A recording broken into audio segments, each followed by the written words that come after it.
C'est à partir de la fin du XVe siècle, avec les progrès techniques de la construction navale et la maîtrise des outils de navigation, que les Occidentaux osent s'éloigner des côtes pour se lancer à la conquête des océans. Le Génois Christophe Colomb trace une première route transatlantique à la recherche d'un passage maritime vers l'Inde. Il accoste par inadvertance sur un nouveau continent, l'Amérique.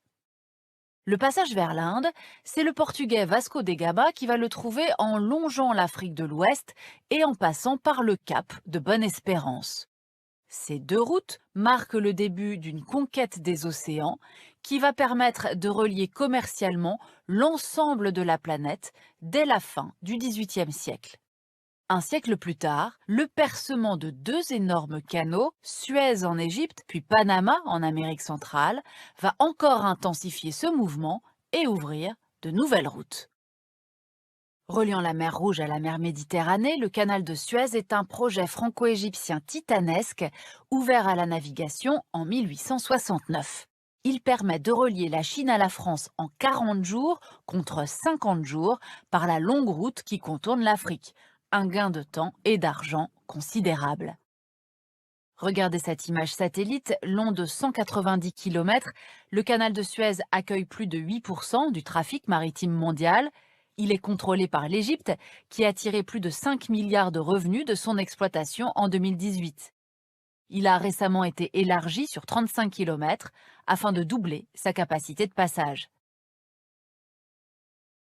Quelques années après l'ouverture du canal de Suez, c'est au tour des Américains de se lancer dans un autre projet de percement, celui du canal de Panama, qui ouvrira en 1914 après presque 30 ans de travaux, reliant les deux océans, Atlantique et Pacifique, sans avoir plus à contourner l'Amérique du Sud par le dangereux Cap Horn.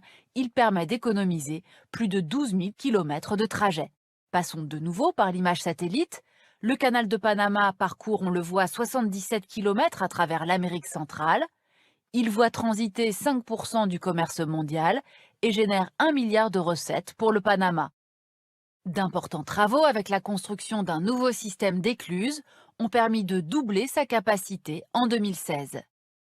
Cette véritable révolution qu'a constituée l'ouverture de ces deux gigantesques canaux s'est accompagnée d'une augmentation considérable du tonnage des bateaux.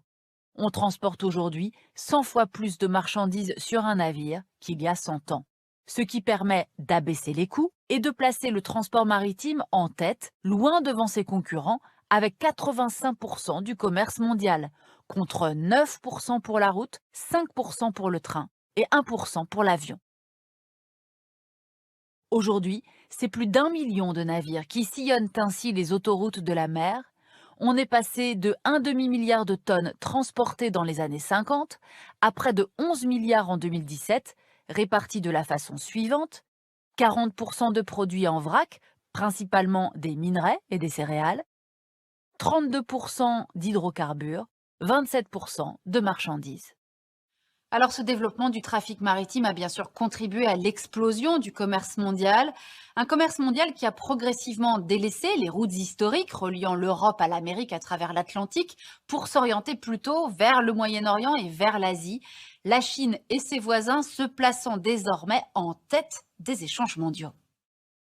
Alors si l'Asie a pris une telle importance, comme vous le voyez sur cette carte des flux commerciaux, elle le doit à son dynamisme économique. Un dynamisme qui s'est appuyé sur la capacité de ces pays à construire des ports modernes de très grande taille, adaptés à la manutention des containers.